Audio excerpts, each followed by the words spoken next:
Hey, hey, hey, what's up, what's up?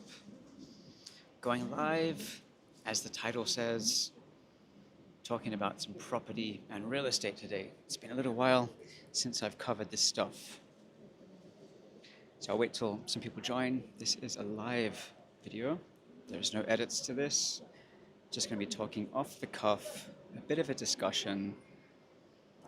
Just got back from, I'm in Nagano, at Nagano Station. If anyone's in Nagano, drop by, say hi. Crash my live. But I'm on my way back from Tokyo, just been into the big city. Yeah, it's hot. I'm trying to breathe here. I am really hot. And coming back from Tokyo, Tokyo is even hotter. When I left my house, it was like 28 degrees Celsius. And then Tokyo is 35 degrees Celsius, 7 degrees more. Hey, what's up, Natalie Schumacher, South Australia? How you doing? What's up, what's up? Wow, it's hot. Is it as hot here? 30, I think it's 32 now. What is it in South Australia? It's probably cold. I saw there's like a freezing situation in Australia. Getting some decent snow. Yeah, so for this live, I'm on the way back from Tokyo, and I wanted to kind of talk about the property market in Japan. It's a bit more serious this time compared to my other videos. I haven't talked about property for a little bit, and this one might be something interesting for people who are more interested in the risk and investing money in Japan. So I usually talk about the emotional value, and I'll talk about how it's important to be in when you're in a rural community, to consider your participation in things. But there are people out there.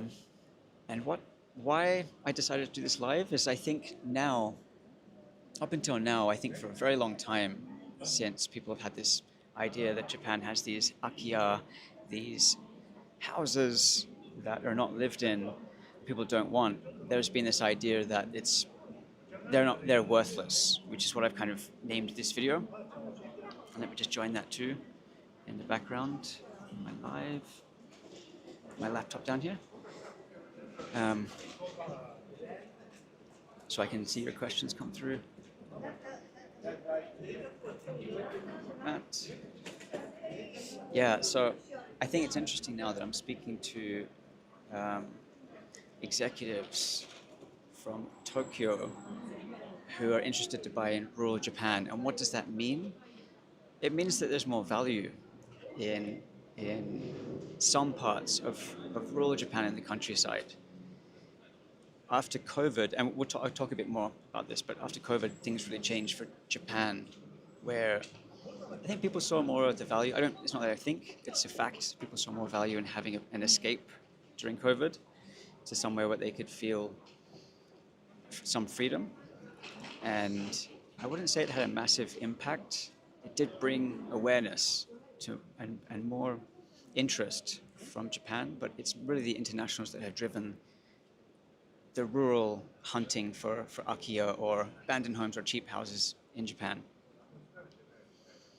But yeah, and now it's reaching kind of an executive level, and I've been asked to potentially do a seminar or information session for a large company, quite a large company full of internationals who have a group who are interested to buy in the countryside.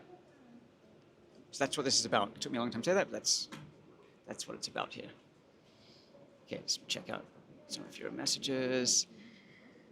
Natalie, winter, 15 degrees. That's actually not bad, actually. It's not bad. So it's been cold. Cutting in and out a lot. Hastings, wow. My mom used to go there for holidays from Kent. Am I cutting in and out? I will change my connection and eat into my data. Just wait for a second. Let me know if I'm cutting in and out, and I can change that.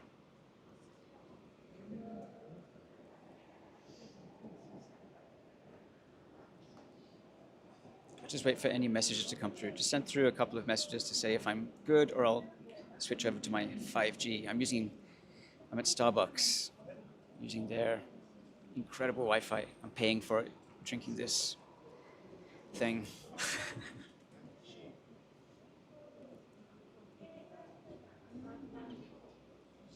Cool.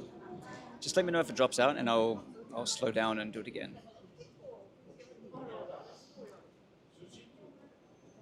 Okay, so step one, let's talk about Tokyo. I don't go to Tokyo too often. I'm getting asked more and more, like I said, about investment in Japan. When it comes to investment in Japan, it's more or less, it's kind of Tokyo. You can say Osaka and Nagoya too, but let's just stick to, I'm just going to say Tokyo to cover it all as a big city. When it comes to investment, Tokyo has become an obvious choice for investment in Japan.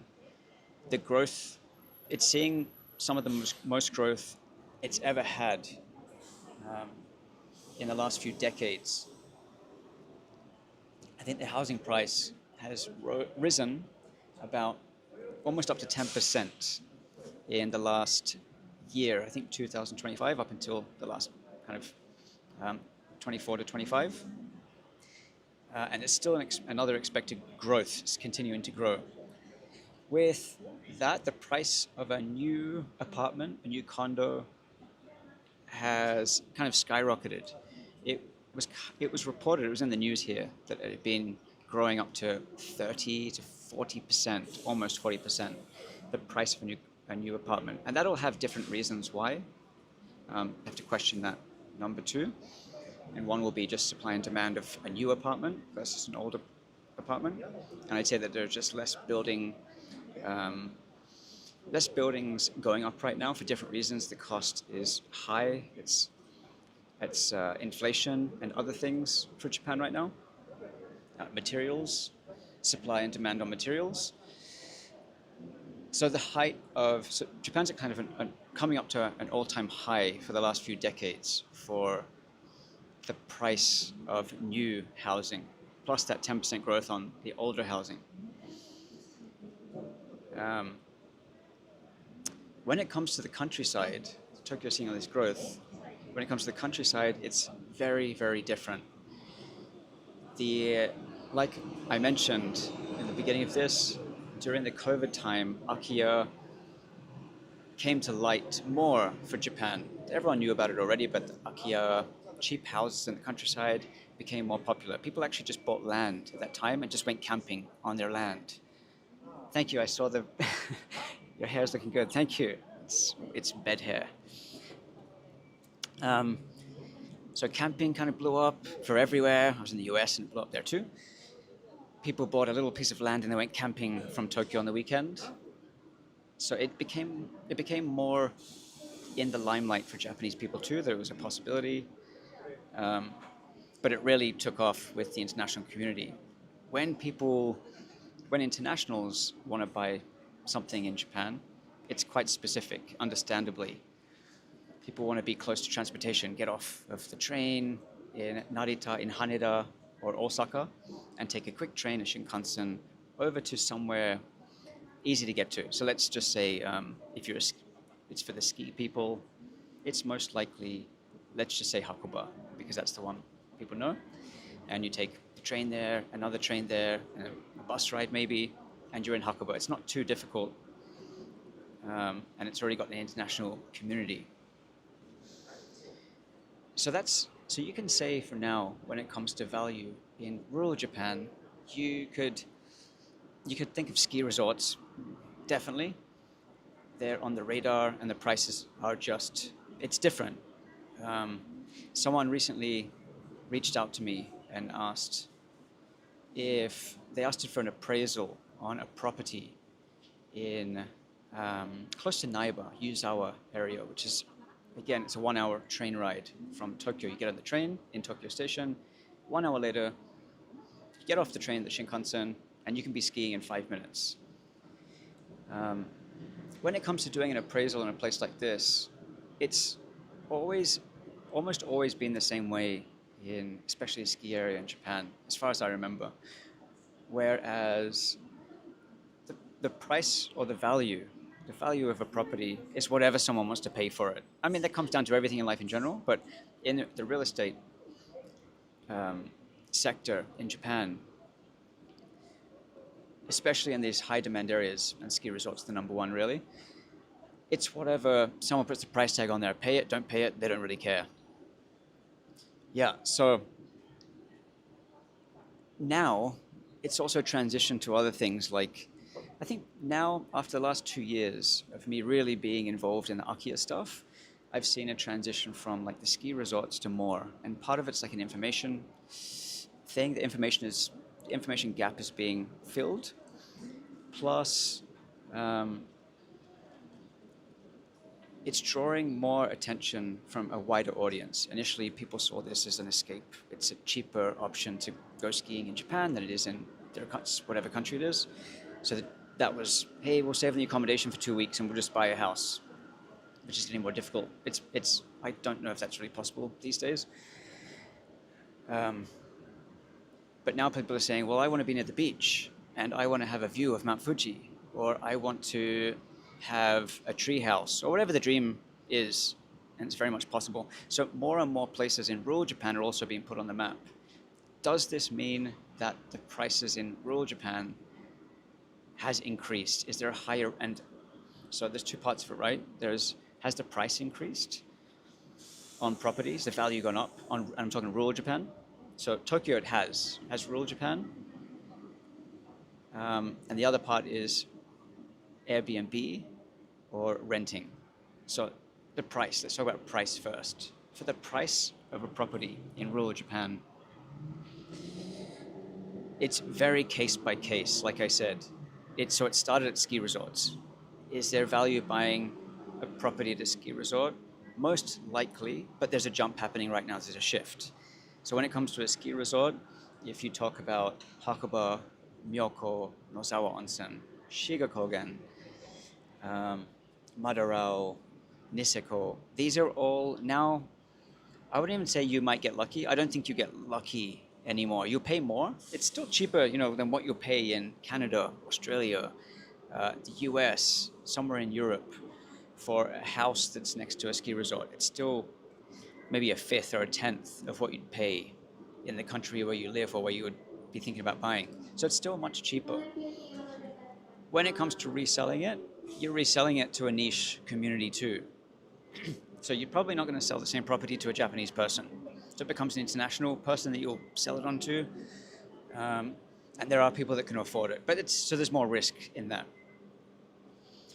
Airbnb, so Airbnb is the next one, which is the short-term rentals. Return on investment on Airbnb in a rural location. Can you do it in a ski resort? Yeah, you can, and people are coming in, and this is for 2 months of a year, most likely, if you get it booked out. I think the Western way of capitalism, Japan isn't too much like this. The price has always been 10,000 yen or 100 Australian dollars or 70 US dollars for a night's accommodation. That's how much it kind of always is.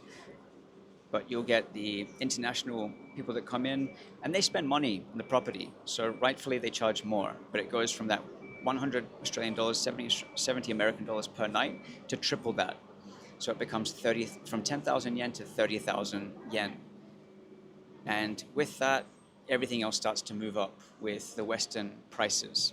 And again, I'm not saying it's not because it's not worth it. I think Westerners spend more money on renovation. They spend more money on making the shop front more trendy. So there's more money in that, investing that. Long-term rentals in rural Japan, not worth it. You cannot buy a property in Japan and make it into a long-term rental. And so firstly, you probably won't find anyone that rents it. And secondly, if you do, it will be really minimal, maybe 50,000 yen a month if you're lucky. So that's about 500 Australian dollars, or say, 300 American dollars, US dollars. Okay, so I just quickly overviewed and covered. To recap that, Tokyo, it's going up. The cost of everything for the value of property is going up. The value of rentals is going up. Um, Commercial space, I didn't say this, but commercial space, that's at like 3% occupancy, meaning that 3%, it's actually one of the lowest in the entire world now. They need more commercial. So if you have lots of money, you want to buy a commercial building, actually that's probably the best investment right now in Japan. So everything in Tokyo is going up. And like I said, I just got back from Tokyo. I have never seen this many international tourists in Japan. And there's truth to that, right? That's all over the news. Again, Japan's international tourism topped in April, May, June, July. Every month it's just getting higher and higher and higher with international tourists as the drive for international tourism comes up. I'm seeing more internationals working in the convenience stores. This is all good. There's a big shift here. And with that's more demand. Where are the jobs in Japan? They're all in Tokyo. Osaka, Kyushu, but Tokyo is the go-to. It is, if people want to push for their business, if you want to push for the biggest business in Japan, if you talk about tech industry and things, I'm not going to talk about Kyushu. That's actually, Fukuoka is somewhere you could do that, but Tokyo, it's just Tokyo. So it's a very safe option for investment. Rural Japan, it's very niche. You can find places, I didn't talk about Okinawa, but it's also a good spot, but it's the #1 place where Japanese people want to buy stuff too. Okay, I'm gonna look at some of your comments as they've come through. And just a reminder, I'm talking about, are properties still, this is for me to remember what I'm talking about too, but are properties still worthless in Japan? And I'm saying that they're not. That's what I'm saying. Need to reconnect to this damn Wi-Fi.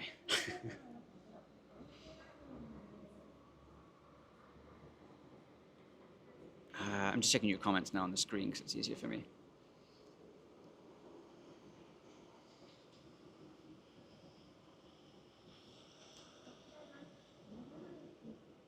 All right, how's my second house coming along?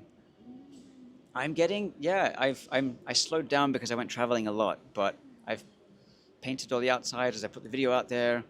I've just started doing some of the stuff on the inside. I want to get the roof done because it's getting hot now. Like I'm just melting here. But yeah, I want to do the roof, change the tatami. I got to speak to the tatami guy. I want to do a video with the tatami guy. I want to introduce tatami stuff to everybody. He's a very popular tatami specialist in Japan. He's one of like, I think he's 4th generation. And he's been on TV and gets interviewed a lot for his knowledge and his personality. So I've got things upcoming for the second house. I've still got to do stuff in my first house. Kitchen is overdue. God, this is not coming up down here. Okay, back to the screen.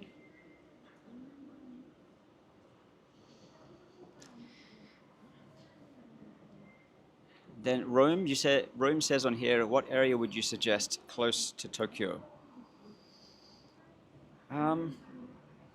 It depends how close to Tokyo you want to be, and it depends on the direction you want to go and like what you want to visit. So for example, if you're going down towards, if you want to be on the main train line and be able to access beaches, you might even end up towards Chiba side of Japan, Tokyo, which is the eastern side of Tokyo, the other prefecture. And that's a popular spot right now, Chiba.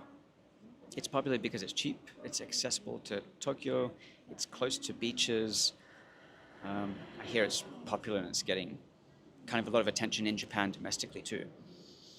Then you start basically branching out to whether you're going down towards Nagoya way or Shizuoka, or if you go back up towards Saitama and head in the direction of Nagano. But it really depends on what your needs are. Yeah, and that could be like what the lifestyle you're trying to achieve, how often you need to go to Tokyo. It's quite actually specific. So I do these consultations with people, and some people say, I want to buy 3 houses. I want one to be in Tokyo, one to be, this is another topic by the way.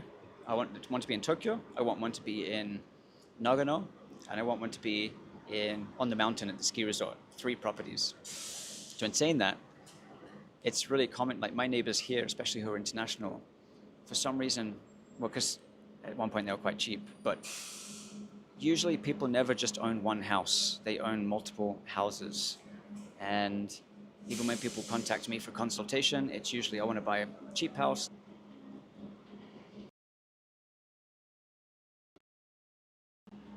Okay, am I back now? Wi-Fi dropped off.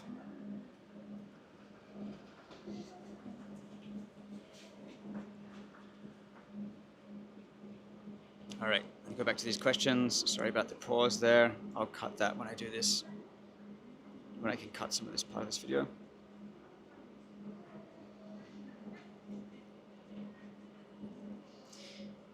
I appreciate your insightful videos about Japan life. Best wishes from Canada. Thank you so much. Do my best to keep it real. Hey Matt, beautiful, lazy, sunny, windless beach overlooking Oz. 19 degrees, Coffs Harbour. It sounds good. It's windless here, but it's 32 degrees and it's hot. I'm just dripping. Jealous. Someone asks me, TB asks, are there some obvious pitfalls that people fall into when buying an akiya, a top 5 typical traps when buying akiya? I wouldn't say it's a I wouldn't say it's a pitfall, but I'd say even before starting the process, I think most people don't understand what's involved up front and the amount of time that it may or may not take. You might be able to buy it in 4 weeks or under, like I did, or you might take 6 months to a year for one property to close that. And that can be for multiple reasons. It can just be because the seller's messing you around, or the seller changes their mind a lot, their preferences change. It's usually from the seller, but when it's not a pitfall, but it's a preparation that I think people are not aware of, and I think it scares people off. I wouldn't say there's a trap when buying an akiya. I think the best thing to do is to spend money up front. I think the best thing, and when I say spend money to investigate, you're looking at buying a house that would never be the same price in the country that you live, I imagine.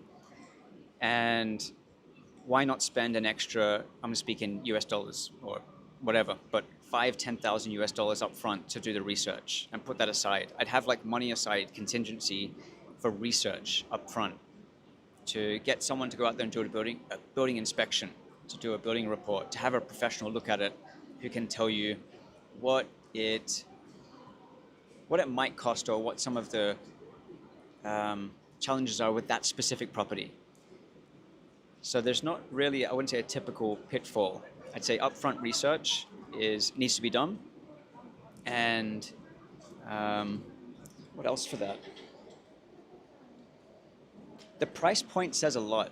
I think if you're going to spend 1,000,000 yen, which is about 7,000 US dollars now, or 10,000 Australian dollars, Canadian's probably similar.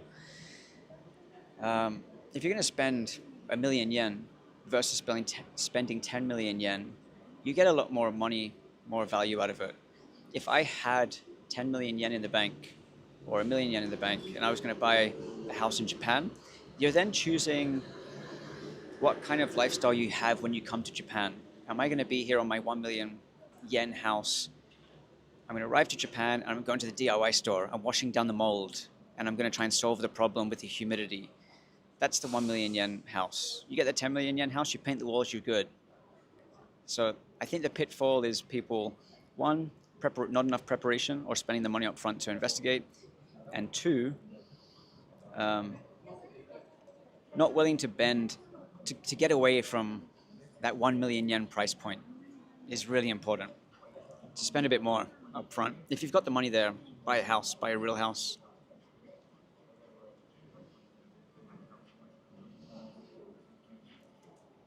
Kazumi says 2 weeks from Tokyo, Yonbashi, Oshino, Hakai.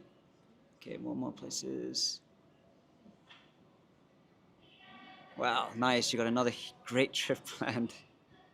Kazumi's got a sweet trip planned there. What's up, David P? Nice to see you on here.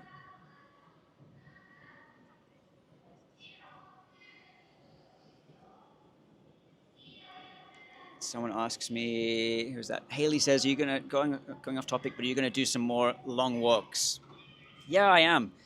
Um, I just got back from this trip from Tokyo. I've said it 3 or 4 times now, but there's such a huge demand for it's insane. I live in two worlds. I'm a property dude, a construction guy, professional by background, and I can do the hands-on stuff too. Plus, I have my other like the stuff I love to do in my free time, which I've tried to convert. I'm trying to convert to. So I'm living. I have these two kind of lanes that I'm in. One is construction and property, DIY renovation, professional side, and my other is my passions. So yes, I will like that's what keeps me going. Creating content is actually really time heavy. Editing is I really need to get an editor. If anyone knows an editor, send them my way. I have another comment here by PMC. Lots of homes less than 20 years old can be bought, and not much more than some of these older akiya that requires renovations. Yeah, I definitely think the price point, and it depends on location, but I think the price point is about in a quieter area. You want to, I think you would want, I would say, spend 5 million yen, 30,000 US dollars, 50,000 Australian dollars on a property in a quieter, not so popular area, and then you probably have to double it in in a more popular area. Okay, I'm gonna keep going with some of the stuff I noted I wanted to talk about because I'm kind of fresh off of this trip to Tokyo and I'm kind of blown away by how many people are here. Um, and the people here are there are groups of people here looking to just come to buy houses in Japan. So I do want to cover this. Our property's still kind of worthless.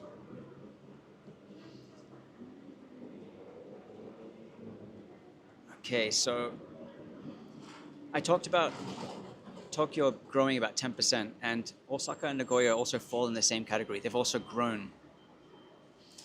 There's still a lot of money being pumped into technology in Japan. Actually, when I actually moved to Japan, I was offered a job working with Microsoft for their data centers, and I've been talked to people reach out to me through my LinkedIn because they've seen my background. I live in Japan and I do construction. And people have asked, companies have asked if I want to get involved with building data centers. Data centers are a huge thing in Japan. It's kind of the front of, at least for now, it's the front of technology and change with cloud stuff. So Japan's kind of in the middle of that. And that's driving also a lot of business and increase. They're not too far, somewhere in Saitama, somewhere in close to Tokyo, these data centers. It also brings jobs and like more professionals with more money to spend and a higher expectation for what they're buying. It's so hot.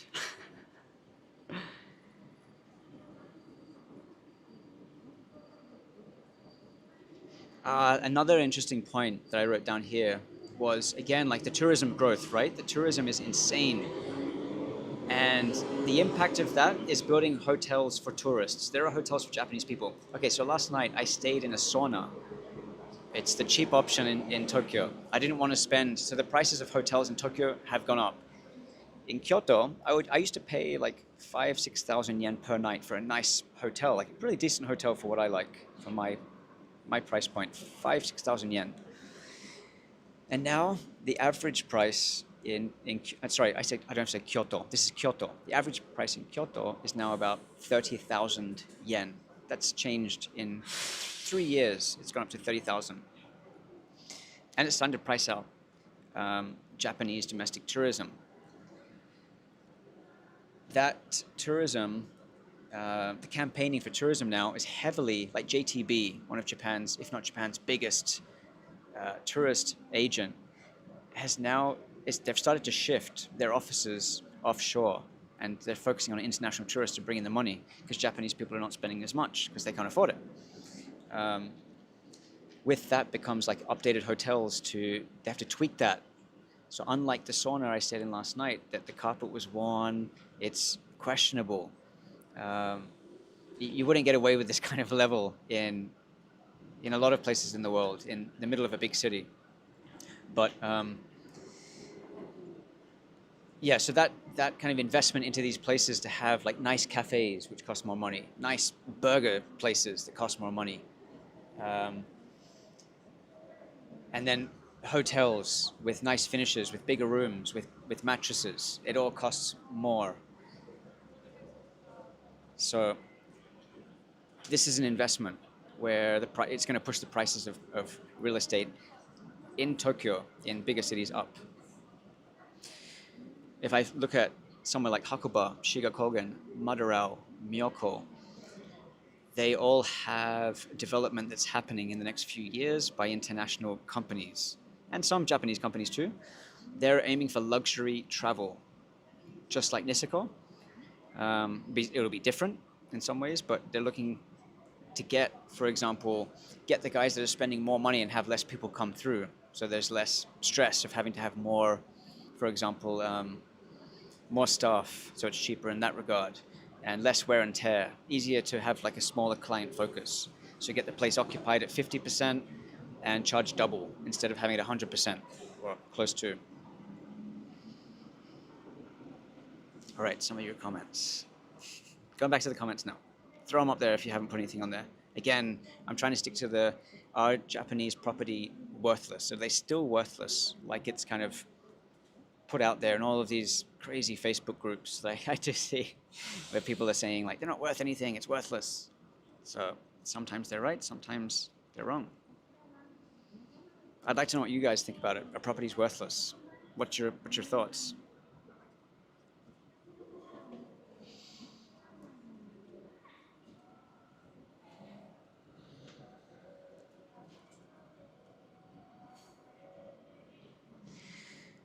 Someone's asking, is there any rules towards purchasing a vacation home?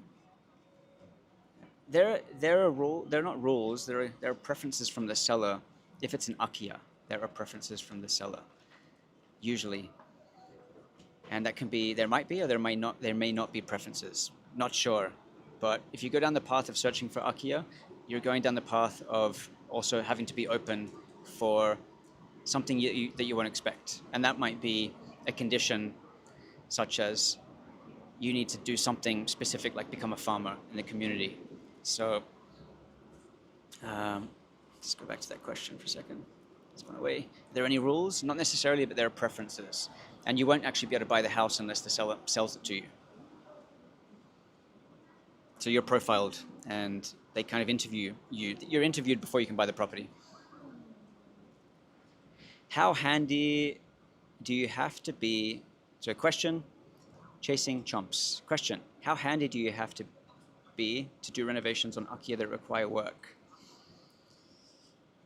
I think you have to be quite handy doing renovations if you want to do it right. And the reason being is, one, you've kind of got to know what you're doing up front, at least like have a bit of an idea. But two, you're relearning something that's quite different. The way that things are done in Japan is different, but not only that, but what's available here that you can buy is quite different. So I think you need to not only be handy, but creative to how to get from A to B, how to do the thing creatively in a different way to what's the standard in whatever country you're from.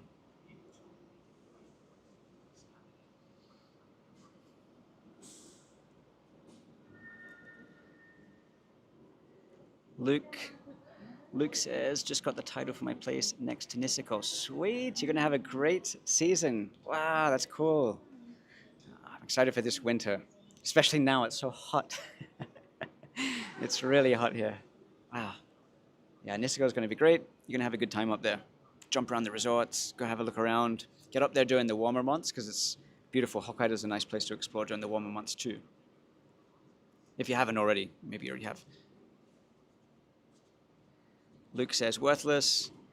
I'm going to save 20K USD on accommodation for next season. Exactly. So that's the thing. Like, how many seasons are you going to come and be here for?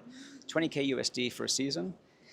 And then if you're here, if you know you're coming back, and most people do come back, even if you spend 100K, I mean, it's an investment for your family and whatnot. So whether you're trying to put it on Airbnb or not, just based on the situation that you're in, it can really make sense.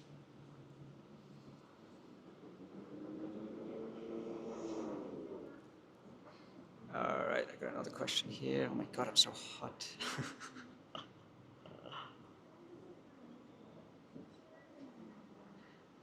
Someone says, hey Matt, I'm moving to Japan in a month, looking into properties sometime within the first 2 years. Sweet, yeah, take your time. I'd say I didn't buy anything until more than 10 years living here. Um, I'd say just take your time. It's not going to go away anytime soon. There's still 9 million akiya around the country, and you might find yourself, surprisingly, like, the hype is around the ski resorts, but you might find, like, as an example, but you might find that the places that are not the hype places fit more with what you like. So take your time. David P says 2 cents. If you're expecting huge capital gain, one will need to invest high-end property investments. It is for you and your family to enjoy without expecting a gain in the future. It might be worth it. Yeah, and then on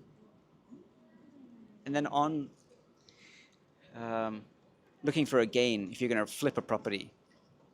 So I'm not sure if people know this, but there's a 40% capital gains tax in the first 5 years. If you buy a house for whatever the price is, you spend money on that, the profit that you make on that, I don't want to be like dumbing this down for everyone who already knows this, but the profit that you make on that, so you bought it for 1,000,000 yen, you sold it for 10 million yen, you're taxed 40% of the profit of the 9 million yen. It's taxed 40%. So you've really got to buy the right place. Just saying.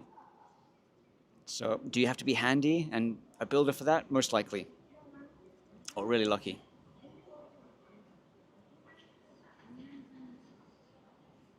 Scrolling up through your comments. Oh, they're down here too, my screen. Coming through slower down here. Where are they at? Oh my God, it's so hot. They're just not coming through quickly enough. Let's go back up here. I saw the other day, I'm reading a comment. This is a comment. I saw the other day on YouTube that Japan is going to make it more difficult to buy. Is that just another clickbait? You have to tell me specifically what that is. Are they going to make it more difficult to buy? There was a thing that came out quite recently that's true, that says they're going to make it more difficult to buy farming and agricultural land because other countries, businesses, people are buying agricultural land in Japan, which means that there's less farming available for example, rice, which is in a bit of a crisis right now in Japan. Taking away that land that becomes a hotel is really not a great idea when Japan tries to be a self-sufficient country. So are they making it more difficult? In some regards, yes. Are they going to keep changing things? Yes, they will. I think they have to make it more difficult. And I think they should. I'm saying I think they should because I see the knock-on effects living here. And I also see a farming community disappear and become a tourism spot. And it's not sustainable for 12 months of the year in Japan. There's not many specific places in Japan that can be a tourist spot 12 months of the year. It's a huge risk to take away agriculture.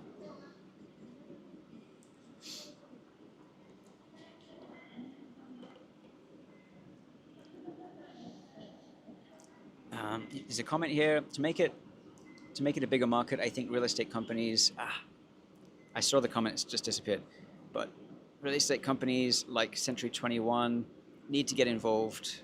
Where did it go? One sec, scrolly.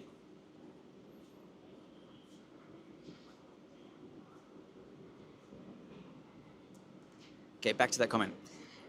I think the value, it's another comment. I'll find it.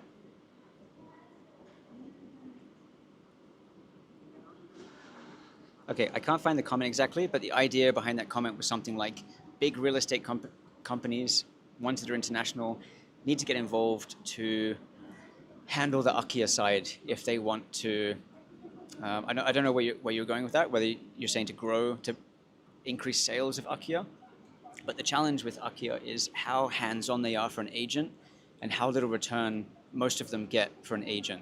So nobody really wants to sell them. I don't say nobody wants to sell them, but Century 21, for example, or let's say Sotheby's, another massive real estate agent that's focused on luxury. you're just going to get, you can just spend more effort selling something that's luxury, get the one sale, and make a lot more money than selling 500 akiya. So the amount of runaround for conditions and things for akiya, it's really not worth touching it in a lot of ways for time.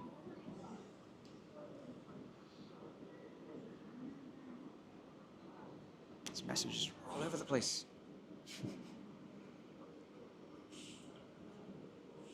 Let's do live chat.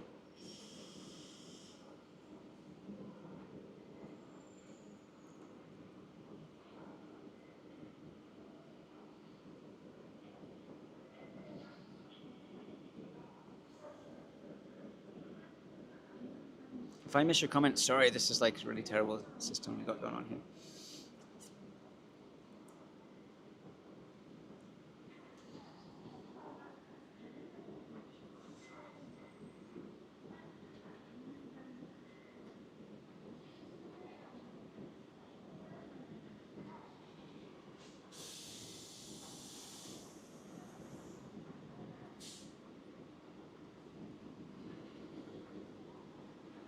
Okay. I think the value, all right, this is another comment, question, maybe. I think the value, although maybe nothing to Japanese locals because of Western culture. It's disappeared. I think the value, nothing to Japanese locals because of Western cultural acceptance regarding second-hand houses. They have value as achievable property compared to Aussie houses. Yeah, so second-hand stuff in Japan. Part of that like thing where people say Japanese people don't want it because it's secondhand. That's one slice of the pie. Another big slice is that they know that the standards are updated. Safety. A big part of it's safety. That they should, for their family, for the husband, let's just say traditionally, for the man, he should be really providing a safe place for his wife and child traditionally. And that's a big part of it actually, the safety aspect. Guaranteeing the wife's family and his own family that they have a safe place to live and be comfortable. And that aside, so safety is one part of it. Second is like dealing with what do you do in your free time? So in Japan, people work long hours. They get home, and on the weekend, you would have to clean. You'd have to clean all the time. In the summer, or let's say in the springtime, there's pollen. In the summer, there's dust. In the autumn's pretty good. The fall's pretty good. In the winter, there's snow. But all the time through the year, there's dust and pollens from all the flowers and everything that's blooming in the trees. So Japan is like the dustiest country I've ever visited for something it's not a desert or anything. A newer house will handle that dust a lot more, just being sealed better. So I know people here who have properties who come in and out of the country, and they spend a week or two cleaning when they get back. So if you come to Japan for 2 weeks and you're cleaning and then you leave, what kind of trip is that for you? Is that the trip that you want? Yeah, that's the question. And I think it takes a couple of years to understand what that actually looks like. Owning a property or living in Japan for a few years and seeing the seasons go by twice and how much you have to deal with here.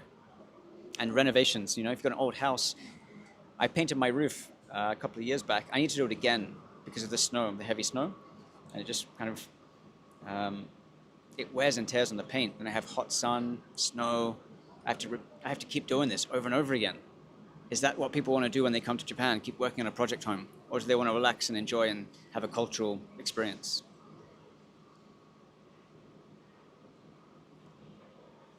Okay, next question. Do you recommend akiyas in rural areas or smaller towns? What advice do you have for foreigners who are interested in countryside lifestyle? I would say it depends on the person, firstly, and it depends on the person's attitude. It depends on the person's ability to be flexible and to realize that they are the minority, to take like a back seat and to watch how people do things, especially the smaller the village you go. If you're able to do that, I think you're in a good position to go more rural.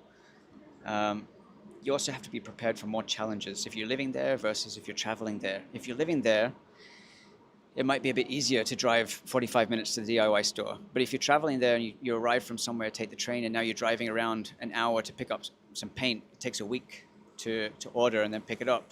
There goes like 10 days of just getting paint for your house. So It depends on how many challenges. The more rural you go, probably like any other country, the more rural, the more challenges that you'll have. I would say for people buying property in Japan who are not going to live here, they're going to spend part of the year here now and then. I would I would generally say, no doubt, don't go rural Japan. That's what I would say. Then it's case by case.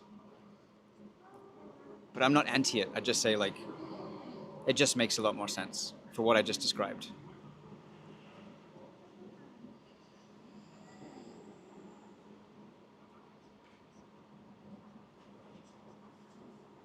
Okay, next question.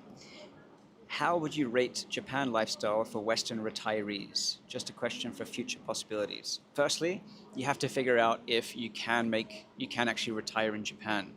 So you'd have to think about, I don't know where you're from, but you have to think about how much time you can spend here if you're not working here or studying here, or you have a visa to be here full time. So you need to think about that gap first.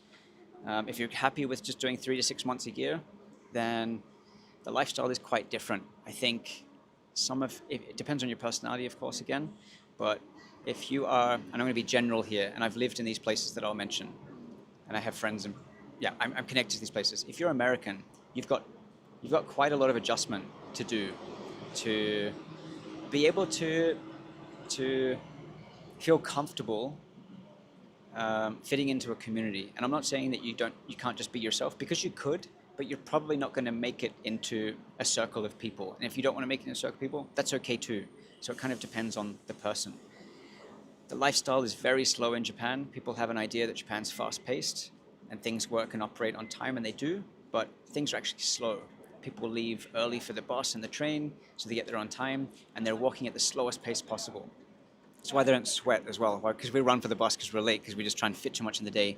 They're very minimal with what they will do. Japanese people generally will do in a day, so the pace of Japan is actually super slow. I think you'd have to just be prepared to keep switching, to change hats when you come in and out of Japan, and it's very possible. Again, back to the first part of my answer, you have to figure out how you can do it firstly if you want to be here full time. There's not a straightforward answer to that.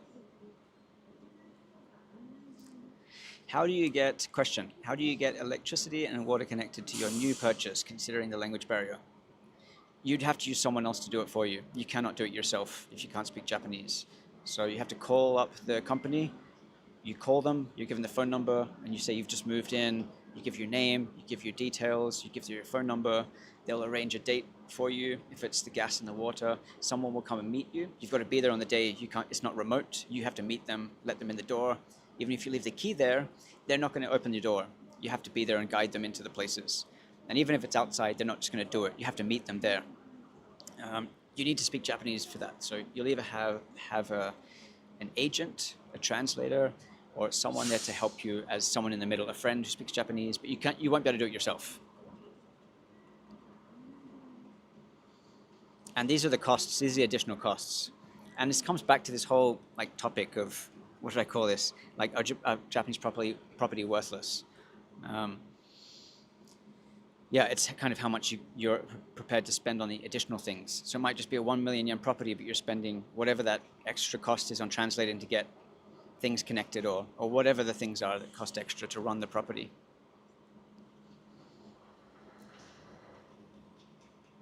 Next question, sorry for the bounces. Anyone want to buy a car in Japan? Are you asking for you trying to sell one?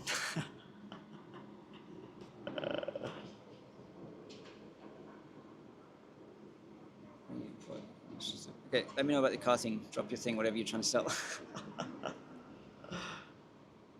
Oh, I've just seen that just seen that message about Century 21. Answered that one.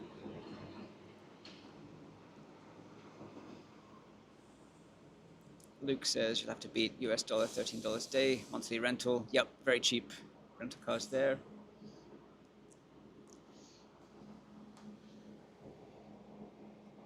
Okay, someone says, on what you said, this is a question, on what you said, would a condo be better to lessen the cleaning once you're in Japan for a week? Yes, I think yes, depending on the year of the condo or the apartment. I've lived in apartments before. They do gather dust, but They're much better, easier to handle. I'd highly recommend the condo. Um, it makes a lot of sense. Yep, I do. You don't have to deal with anything external, so it makes sense.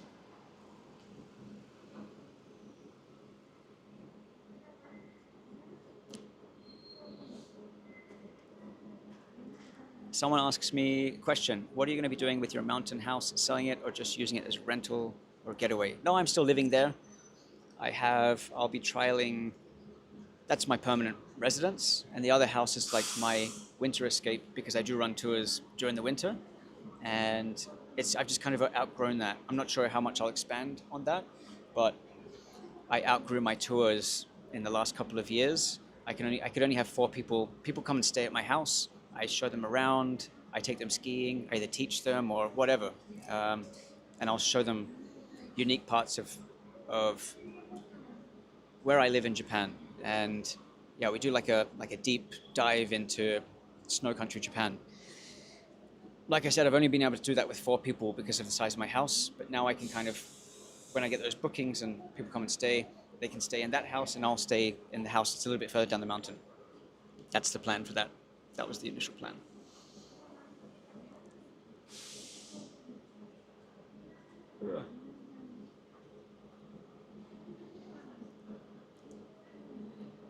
Do you have a water spigot? I have a question here. Do you have a water spigot available outside your place in Nagano? Snowy areas tend to hide them. There's one in Hakuba, but it's more about snowmaking up there.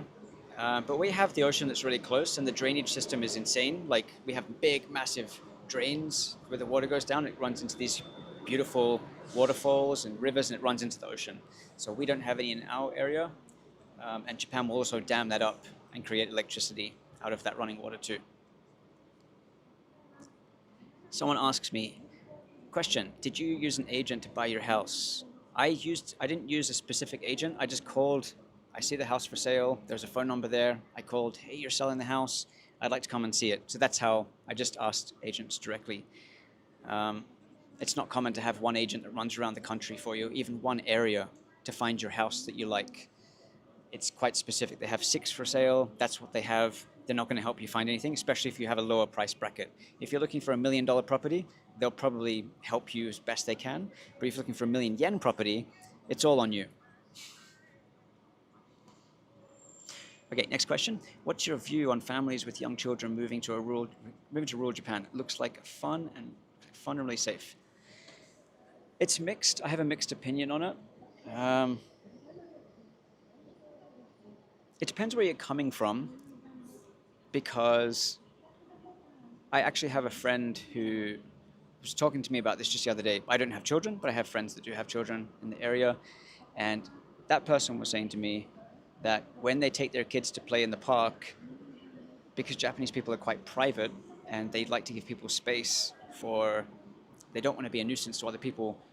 One kid plays up one end of the playground, their children plays up the other end of the playground. So making friends is actually quite difficult in Japan for kids. Not to say it's impossible, but it's quite difficult traditionally. If you didn't have the language, it would be really, really, really complicated. But even if you have the language, the people I'm talking about, it's a couple. One's Japanese and one's not Japanese. They speak Japanese fluently, and they still have the trouble with this.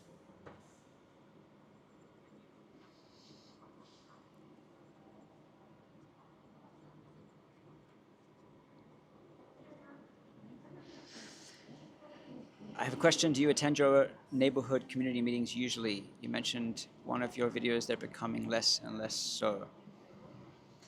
Um, I usually get a knock on the door from the head of the community, and that changes every year. He's kind of voted in, or he puts his hand up for it. And he actually comes and gives me a rundown and says, be here on this day for this reason. And like in a positive way, but yeah, hey, drop by, we're doing the cleanup on this day. Here's a calendar of events. This day we're cleaning. This day is a Matsuri, the festival. This day is something else. So they're really active, and they'll knock on the door to tell you what's going on. And I'll take part in that. There are times like it was 2 million yen, then that's now 30 million yen is what people are going to be looking at, and it's going to change things a lot. And it's already impacted heavily that way. That's the ski resorts across Japan, not just Miyako.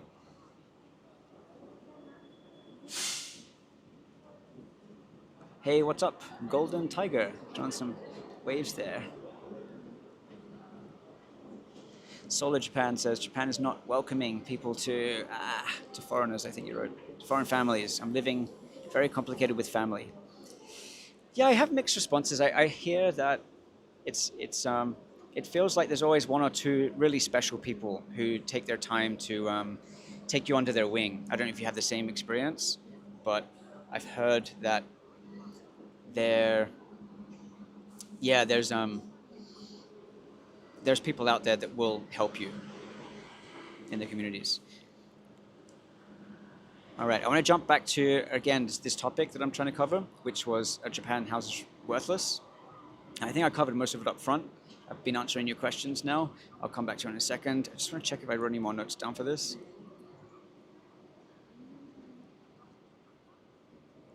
Okay, so are they worthless? Property's worthless. Covered it all. Not going to summarize it again, but um, when it comes to Tokyo versus rural, or cities versus rural, I'm going to stick to Tokyo because even if you said Nagano City, where I am right now, Nagano City is still a risk that it won't be growing so fast.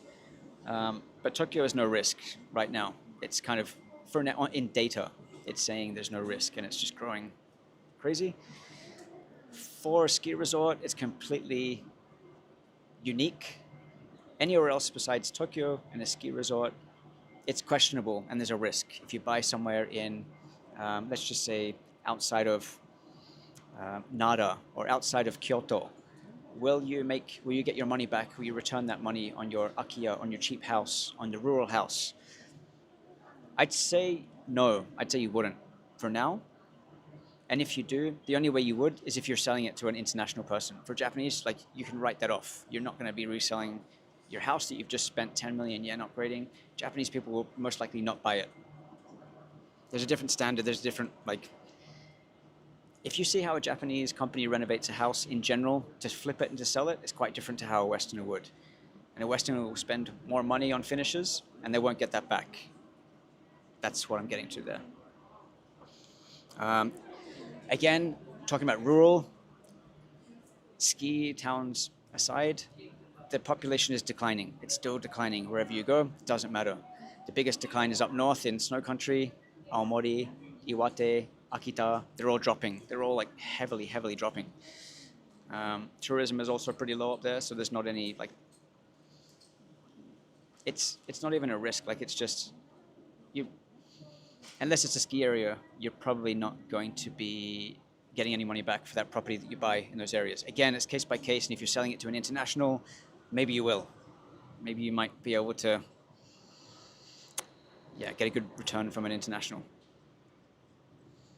There's about 9 million properties right now, akiya, around Japan.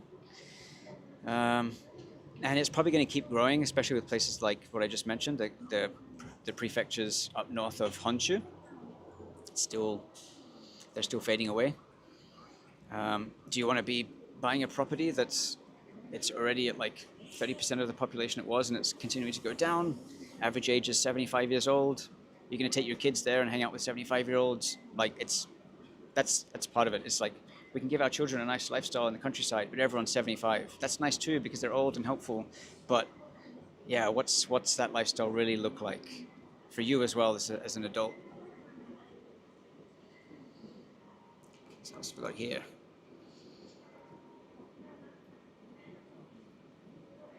So I think I summarized this. I wrote this down earlier, but I'll write this on here. The value is different. The value of growth is, like in Tokyo, the value of growth is because there's business there. It's because young people are going there for schools, for work. There's opportunity. So there's value in being there. For the countryside, the value is different. The value is the person. It's the emotion. It's the connection. It's a lifestyle that's being chased. But if you wanted to move there and live there, you have to be very creative to be doing something year-round. And I think you have to be prepared to make a lot of financial adjustments if that's an important thing for you, that you can't spend so much money or you need to make a certain amount of money. It's a real big challenge for anyone living in countryside Japan. And for an example, if you're a coffee shop in even here, I'm in Naganoshi right now, and come say hi if you're here. I'm at Starbucks, but I'm at the train station. And if I walk up here, there's a great coffee shop, and I know for a fact that that coffee that makes great coffee will probably sell 20 coffees a day, 20 cafe lattes per day, 20 flat whites per day. 20. It's $5. That's $100 a day and working from like 8 a.m. to 8 p.m. kind of thing, or 8-hour day. Can you survive with $100 a day, AUD, or 70 US dollars, 10,000 yen? Got to pay the rent, got to pay electricity, got to pay your staff, got to get the visa, pay for that too. So you've really got to align this stuff. You'll be in a good position to be able to buy and live here. I'll come back to your question in a second to see if there's anything else I wanted to cover here. I think I'll just sum it up. It's coming up to like an hour now. And just say that I'll summarize this and answer your questions, but I'd say, are Japanese properties still worthless? Are they still seen as worthless like they were in the late 90s, 2000s, up to 2010, 2015? I'd say no, they're not. I think Japanese properties are really in a big part of cities in Tokyo, in cities, in towns, and in very niche rural areas. Again, ski resorts, places with a view, lifestyle chases from international people that you can resell again to international people. There's value in that. Return on investment for Airbnb, maybe for 2 months of the year during the peak of autumn for one place, the peak of winter for another place, you can rent it out for 2 months a year, Airbnb. Rent full-time through the year, nowhere in Japan. Maybe Tokyo, Yokohama, Osaka, maybe Nagoya, Fukuoka. They're the places that might give you a decent return for rental. But beyond that, I wouldn't be buying a property in rural Japan trying to get to rent it out. Bad choice.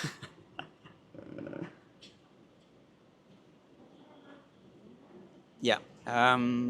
Just check the last ones, and I'm going to sign off of here. So if you want to throw any last questions up here, I'm going to sign off. I'm going to try and get through your last ones. If I missed it, copy and paste it, put it back down there.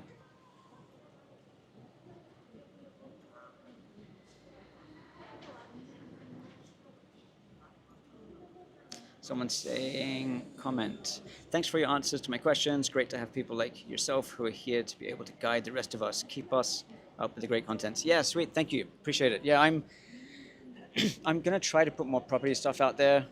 People are reaching out to me more and more. I do a lot of travel stuff too, but I do get a lot of drive. And now I went away yesterday. I went to Tokyo yesterday to meet with some companies who want me to get involved with other stuff with them.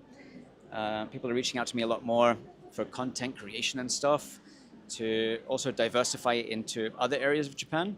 So I do want to put more time into this. And then on the side, I do consulting for one-on-one. I've helped quite a few people. Apparently, I just got an email yesterday from a guy who bought a house. I had a consultation with him a few months back, and he bought a place here, actually, I think within 10 minutes of where I'm sitting, close to Nagano Station, which is an awesome spot. I think he said he ended up paying more, and he's happy with spending more. He's in a central spot, right in the middle of Nagano, where he can just drive to wherever he wants. He has the conveniences and ski towns around. So I help people like this, and I put them in the direction of where they want to go. So that's also something I have on the side.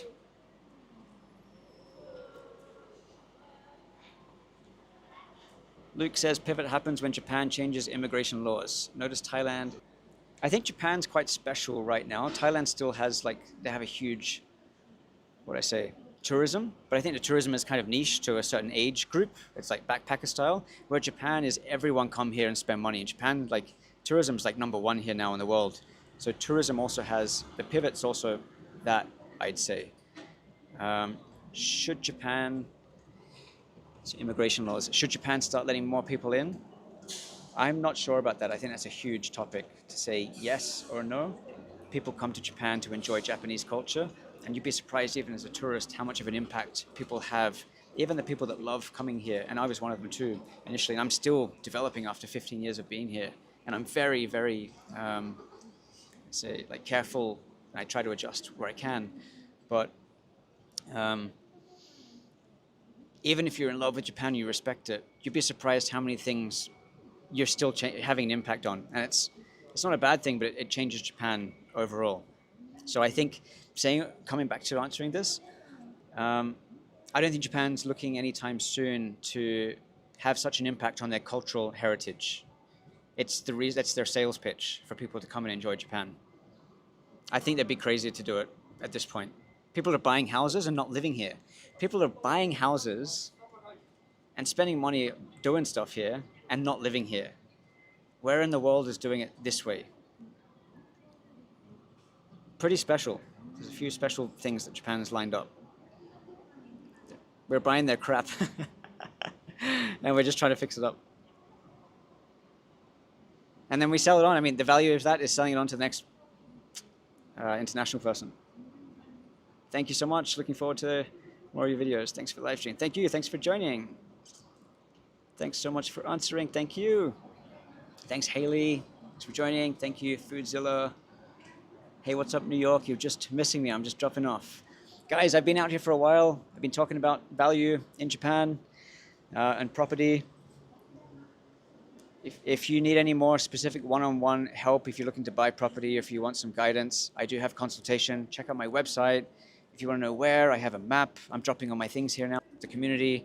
So I'm happy to share this stuff with you guys. Cool. Thank you so much, guys, for joining. And I'll catch you on the next video. See what I bring out next. Take care and enjoy.